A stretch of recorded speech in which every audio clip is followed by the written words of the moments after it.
Белорусская дзіцячая літаратура – одна з самых развітых літаратур свету. Мне посчастливилось представлять нашу национальную литературу в разных краинах. Ранее на Заходе, на поўдзень, на поўначы, теперь на ўсход. И хочу сказать, что вот после великой, например, русской дзіцячай литературы, белорусская, может быть, поставить на другое место. Это и классическая литература, вот загадкой такой, и в той же час знаходкай, вялікім дасягненнем нашай нацыянальнай дзіцячай літаратуры з'яўляецца творы Васіля Віткі, Міхася Ланькова, Янкі Маўра і многіх іншых паслядоўнікаў, асабліва сучасных. І сягоння беларуская дзіцячая літаратура, проза, паэзія, розныя займальныя жанры, квесты набываюць все большую і большую папулярнасць. І ў дзіцячай літаратуры працуе сягоння вялікі атрад пісьменнікаў.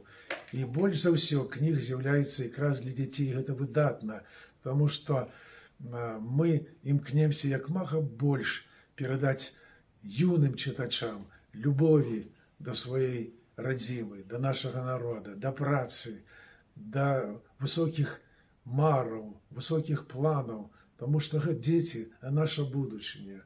І таму дзіцячая літаратура якраз уносіць вялікі уклад у выхаванне гэтай будучыні нашай краіны.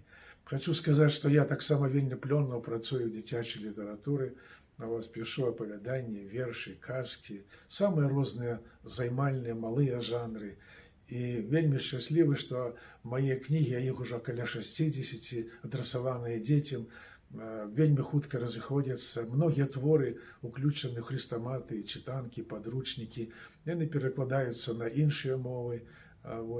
І, безумоўна, пісьменніцкае шчасце – гэта калі яго творы запатрабаваны.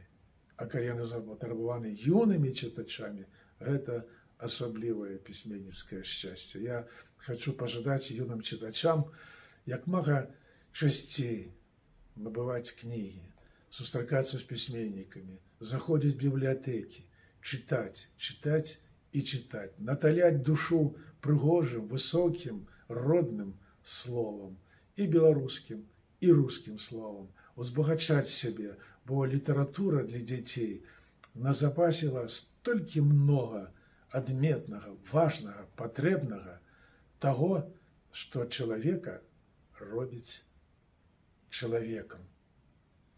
Гэта сапраўдная літаратура.